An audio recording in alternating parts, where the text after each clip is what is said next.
Hello বন্ধুরা, সবাই কেমন আছো? আশা করি সবাই ভালো আছো, আমিও ভালো আছি। তো আজকে বেরিয়ে পড়েছিলাম আমাদের গন্তব্যস্থল দীঘা। তো আমরা এখন আছি বাগনান স্টেশনে।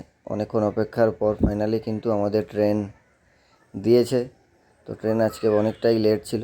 তো আমরা যথারীতি ট্রেনে উঠে পড়েছি, সকলে সিটও পেয়ে গেছি। আর আমাদের গন্তব্যস্থল তারপরে সোজা দীঘা। তো কারা কারা দীঘা যেতে চাও বলো।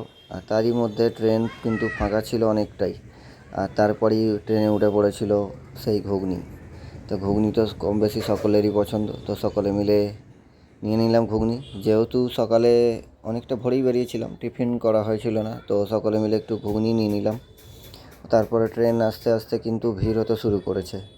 তো এই ছুটিতে কিন্তু অনেকেই দীঘা যাচ্ছে, আর তার সাথে চলছিল বিশ্বকাপ খেলা। খেলা কিন্তু আমরা কেউ মিস করছি না, সকলে ফোনে খেলা দেখে নিচ্ছিলাম।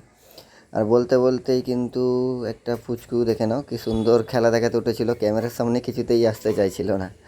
আর বাইরে যথারীতি বৃষ্টি কিন্তু শুরু হয়ে গেছে।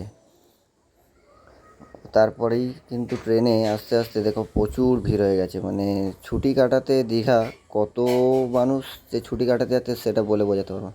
তার সাথেই আমরা চলে এলাম কিন্তু দীঘা স্টেশন। দেখো কত মানুষ ট্রেন থেকে নামছে।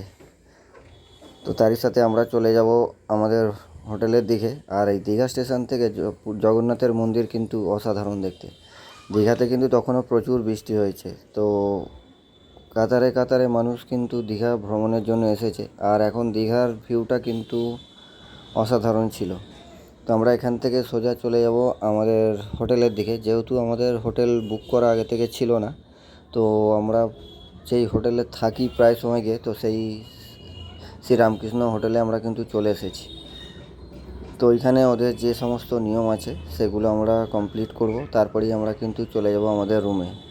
আমরা কিন্তু মোট 5টা রুম নিয়েছিলাম, আর তারই মধ্যে আমি চলে এসেছি আমার নিজস্ব রুমে। আর তোমাদেরকে রুমটা আমি কিন্তু এখন দেখাবো কীরকম। আমাদের তো খুবই ভালো লেগেছে, তোমরাও দেখো তোমাদের কেমন লাগলো রুমটা, তোমরা চাইলে যেতে পারো। তো এই হচ্ছে আমাদের বেডরুম। রয়েছে এদিকে একটা জানলা, বাইরের পরিবেশ দেখা যায়। এদিকেও একটা জানালা রয়েছে, টিভি রয়েছে। আর সব থেকে কমফোর্টেবল ছিল বাথরুমটা, ওটা খুবই পছন্দের হয়েছিল। আর তারই সাথে অনেকটা যেহেতু দেরি হয়ে গেছিলো, আমরা কিন্তু কিছু লাঞ্চ করিনি তখন। টিফিন করে নিয়ে আমরা বেরিয়ে গেছিলাম স্নানের উদ্দেশ্যে। আর গিয়ে দেখি তখনও প্রচুর মানুষের ভিড়। আর এই ভিউটা কার না ভালো লাগে। তো যারা এখনও দীঘা ঘুরতে যাচ্ছ না, এই ছুটিতে চলে যাও, দীঘা ঘুরে আসো মনোরম পরিবেশে। আর এখানে তো আসা মানেই যে যার মতো করে খোলা মনে আনন্দ, যে যার প্রিয় মানুষের সাথে হাত ধরে ঘুরে বেড়ানো, এই সবই এখানে চলবে। মন খুলে আনন্দ করা, প্রিয় মানুষদের সাথে আনন্দ আর মজার মধ্য দিয়ে আমাদের কিন্তু দীঘা প্রথম দিনে স্নানের পর্বটা সেরেছিল। তো আমার ভিডিও কেমন লাগলো অবশ্যই কমেন্ট করে জানাবে। দেখা হবে পরবর্তী ভিডিও। আর যারা এখনও দীঘা যাওনি অবশ্যই বলবো দীঘা ঘুরে আসো। টাটা।